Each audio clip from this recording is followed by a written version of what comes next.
They're not the masterminds of the corruption here, right? You've seen how the budget is made, kung saan sinisingit, ginagamit ang flood control. Diretsuhin na kita. Yung SunWest Incorporated had 79 projects na flood control. They were given 10 billion pesos. Ang founder nun, si Zaldico. Bakit di sila ang ipatawag? Parang naglolokohan tayong lahat. Pinapagalitan nyo yung DPWH, pero yung totoo, the corruption starts with Congress owning contractual companies, these construction companies, and getting alleged kickbacks. Napakainit ho ng mga balita natin ngayon. Mukhang nagkakalaglagan na nga sa administrasyon ni Marcos. Nako, alam mo, matindi ho ang nangyayari sa Pilipinas ngayon, para sa mga kaalaman ng mga kababayan natin sa iba't ibang dako ng mundo, dahil talaga nga namang medyo etong basura, yung basura, nangangamoy na ng todo-todo. Ano ibig sabihin natin ng basura at nangangamoy na ng todo-todo? Alam nyo kasi mga kababayan, ang tae, grabe ka naman banat ba?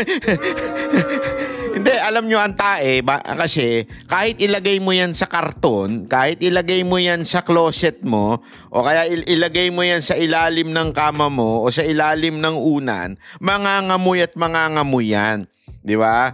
O di kaya ang basura, halimbawa yung basura, di ba minsan nagbabasura tayo, yung kunwari yung kinain natin, hindi naubos, ilalagay natin sa basura, ipaplastic natin, kahit itali mo pa yan, pag tagal na tagal niyan, mangangamoy at mangangamoy yan, lalabas yan. Ano ibig ko sabihin mga kababayan? Simple lang ang ibig sabihin natin. Etong nangyayari ho sa ating bayan, yung flood control project.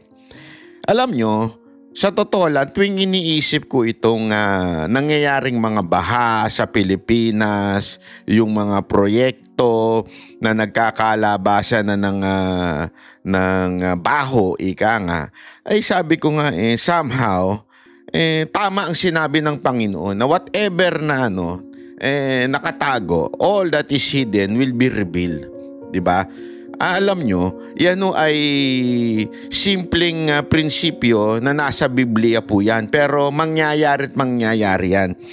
Lahat ng bagay eventually sisingaw. Lalabas at lalabas sa taong bayan. Halimbawa na nga lang po nitong mga korap na opisyal natin. Mga korap na construction, di ba? Company. Akala nyo, sa simula parang, bakit biglang yumaman itong isang tao na ito? Di ba? Marami sa atin nagsasabi, bakit kung sino pa yung mga demonyo, sila pa yung pinagpapala? Totoo naman, di ba? Which is, may punto. Alam nyo, nasusulat yan. Na talagang may mga demonyo na pagpapalain.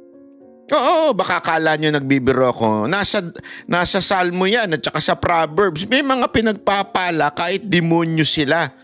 Pero, meron lamang period.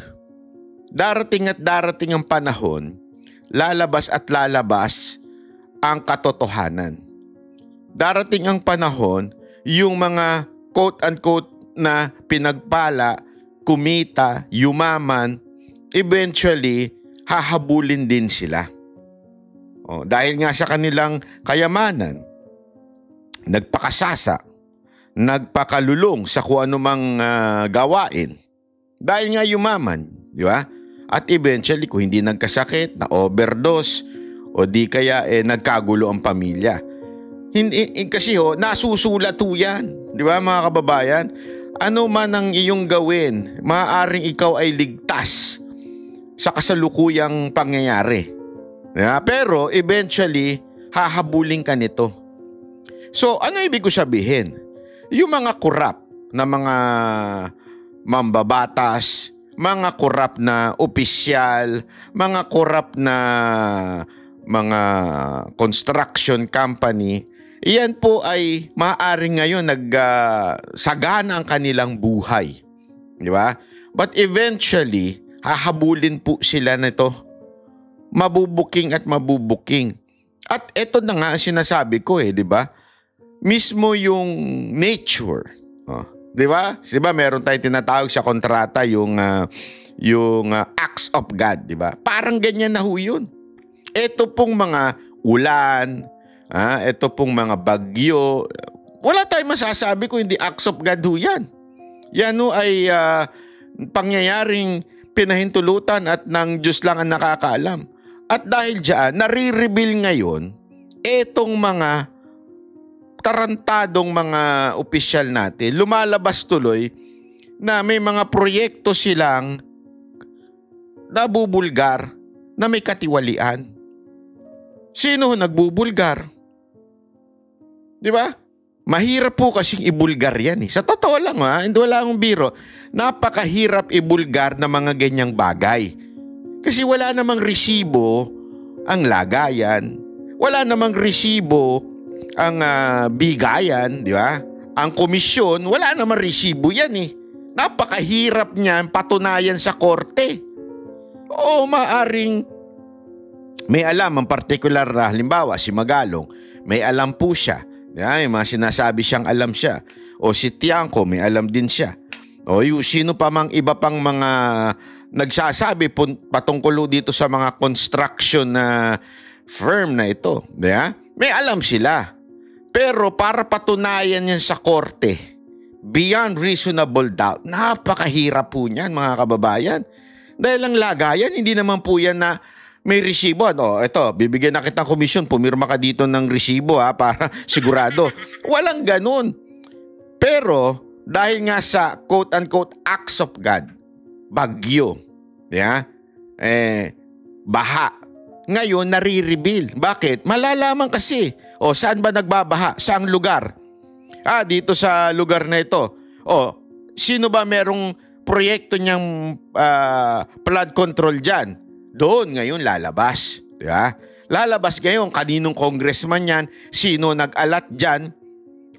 Kasi nga, ang nangyayari pa nga ngayon, sabi nga ni Tiangco, minsan walang kinalaman yung district congressman. Bakit? Magpapark lang, maglalagay lang yung leadership ng Kamara doon. Diba? Without that congressman knowing it. Yung sabi ni Tiangco yan ibig sabihin, yung dati kasi yung mga congressman lang ang sabihin yung district congressman, halimbawa lamang sa 3rd district ng halimbawa lang Bulacan, ganyan. Hindi ko kilala kung sino 3rd district doon halimbawa yun maaring pengi ako ng proyekto dito, gagawa akong flood control. Ganon dato, ano ba yan? Pati si Shopee nagsasalita na talaga naman So alam niyo yun, maaring ganon dati. But this time, hindi na daw ganon. Yung district congressman, wala nang kaalam-alam. Lalagyan pala siya ng proyekto doon, tapos yung leadership na ang kukuha. Yung kinwento ni Tiangco doon sa interview sa Head Start ba yun ni Karen Davila. Mantakin mo mga kababayan. That is so grabe ho yung corruption. Systematic na, hindi na yung dahil lang sa isang congressman na corrupt, hindi. Systematic ko na, nanggagaling na sa leadership. Kaya nga 'di ba merong I think it was Magalong who said this na this is the most corrupt house. Yan yung kasi talagang from the top. And hindi naman tayo lang nagsasabi niyan. Maging yung inyong presidente na si Marcos, isinabi niya, mahiya naman kayo. Di ba? Ganong katindi. Pakinggan nyo ito. Napakaganda nitong sinabi ni interview ni Karen Davila dito sa isang congressman na tila nagpapalusot. Ang daming palusot. Pero nabuking.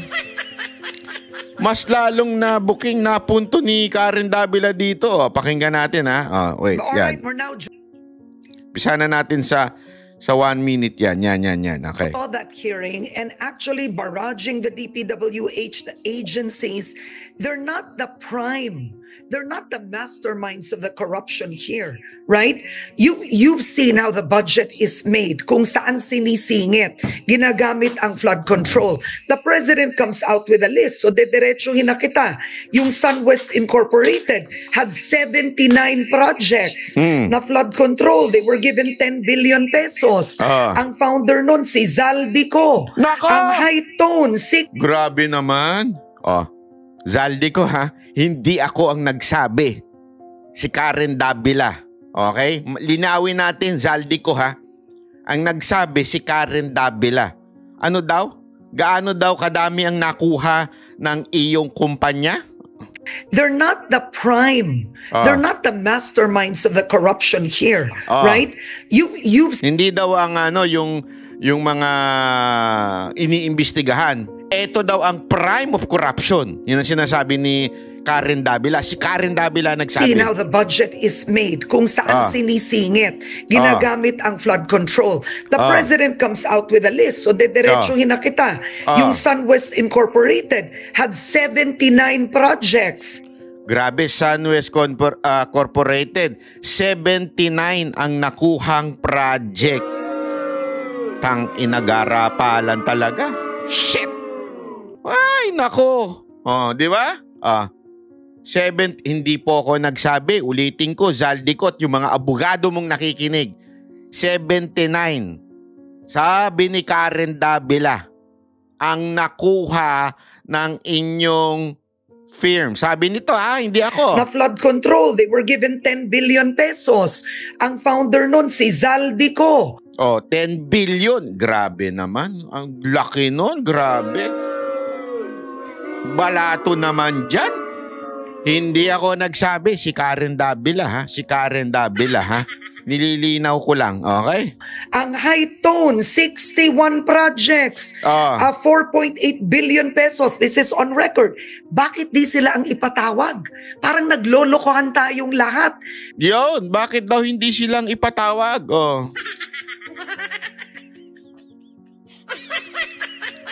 Ewan ko kung na-caught off guard itong congressman na ito. Pero andyan na, malinaw na. Pinapagalitan nyo yung DPWH, pero yung totoo, the corruption starts with Congress owning contractual companies, these construction companies, and getting alleged kickbacks. So, will you call them? Well, ang trigger po for the Tri-Committee to invite anyone, including legislators, including... No, will you call Zaldico? Nako, ayan na yun. Malinaw na. Wala nang sinasabi. Will you call Zaldico? Pambira ka, oo. Ang dami mo pang left and right na sinasabi. Ang linaw na dyan. Will you call Zaldico? Ay, nako. Ewan ko na lang. Kung meron pang mas lilinaw dyan. Ewan ko. Tuloy. Direct question. Yes, if he is named as a part of anomalous deals, then he will be asked. No, he is a founder. Sabi pa nito, nagpapalusot pa siya. Kung tatawagin, yes, if he is part of that deal. Pero nilinaw kagad ni Karen Davila. Hindi, sandali. Wala nang if. Founder siya mismo eh. Wala nang if. Founder siya. He is a part owner, SunWest and High Tone. Records show it. So will they be called? And yes. You will call them? Yes, if they are named as part of anomalous transactions relating to infrastructure and flood control projects, then they will be asked. Napagano na ng buhok si Karen Davila. Mukhang napwisti siya. To sit before the Tri-Committee and explain themselves. But again, to be very clear, I've seen all of the other documents. I think Congressman Zaldico has already divested himself from West. I mean, Representative Riton, you and I know that everybody divests themselves. But that is just a matter of record. Ayan, kasi ang sinasabi, in fairness, papakita natin yung side ni Zaldico. Sabi daw nitong congressman na ito, nakita niya yung mga dokumento na wala na daw. Sa madaling salita, hindi na daw si Zaldico ang may-ari. Parang na-diverse na daw. Okay? ang ina-argue naman ni Karen Davila, alam naman nating loko-lokohan lang yung divesting means nothing. Yang pag-divest na yan, loko-lokohan lang naman yan. Ayan, papakinggan natin ito yung reason niya. I mean, Representative Ridon, you and I know that everybody divests themselves, but that is just a matter of record. Divesting means nothing. Divesting means nothing. Wala daw yun. Sabi niya, alam naman natin, huwag na tayo maglokohan. Ang pagda-divest kuno, wala yan, hindi totoo yan. Yan ay kuro-kuro lang. So, wag na tayo magpalusot. Hindi, tama nga naman sa tingin ko opinion ko lamang ito. Madali alam mo yon. Halimbawa, di ba, sasabihin mo, hindi na ako yan, part. Pero meron nga tayong narinig. Hindi ako sure kung totoo ito Tanong natin sa mga taong bayan o kaya sa mga magagaling mag-research dyan. Ang sabi, maaari na diverse na yan, pero allegedly, di umano, na ang nakakuha din naman, ang may-ari na ngayon ay yung pamilya rin niya. Allegedly yan yung asawa din or di kaya yung anak. Allegedly. Yan ang sinasabi nung iba na yun din naman siya mismo wala na. Pero yung mga kamag-anak din daw niya ang nakakuha, di umano. Yan yung dapat kaya nga dapat tama yung punto ni Karen Davila. Alam naman natin yung diverse medyo lokohan yan. So the better thing to do is to call them and explain to them and yung mismong kumpanya at i-ask kung sino ba ang presidente nito, sino ba ang mga opisyal nito. Kasi on record yan at least alam mo yun, may susumpa ang salay, mag-o-oath sila dyan At least tatanong, meron ba kayong kinaugnayan kay Zaldico? Meron ba sa isa sa kamag-anak ni Zaldico? Di ba? Ang may-ari pa nito. Yun naman kaya nga dapat importante para marinig natin ang side ni Zaldico. Di ba? Yun You know that. Matanda na tayo. Alam natin yun. Kayo lang, ako bata pa. But again, to be very clear, this divestment is the particular requirement under the law. No? So, ibig sabihin, if he is actually, again, the trigger for the investigation, whoever it is, whether a legislator, contractor, high government official, if they are named in an anomalous deal, they will be asked to sit before Congress and explain themselves. Okay, because to focus on the contractors themselves would be, I would have to say, half the justice done. Because ang contractor, hindi naman lalakas ang loob ng contractor kung walang backer yan na congressman. Alam mo naman yun. Sino namang contractor gagawin? Alam mo naman yun, huwag ka na magpaligoy-ligoy pa. Yun ang sinasabi ni Karen Davila dito. Alam mo yun, huwag ka nang ng substandard na trabaho kung hindi siya hiningan.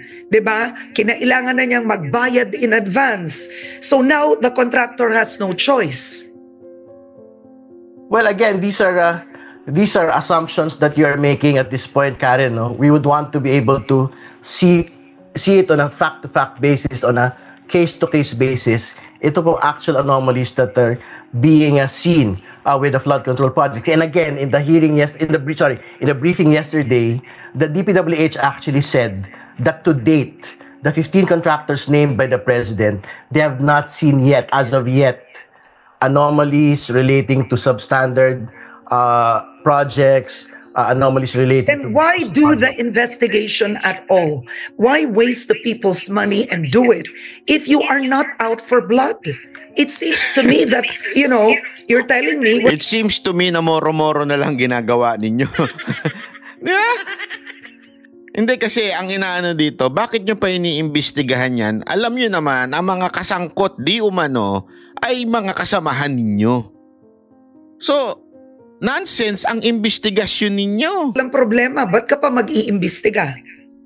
Kailangan natin to do a step by step. This is not a witch hunt. Karen, I think we have to be able to Karen? explain to the people how the Galit na rin siya, oh. Napikon ka, sir, pikon.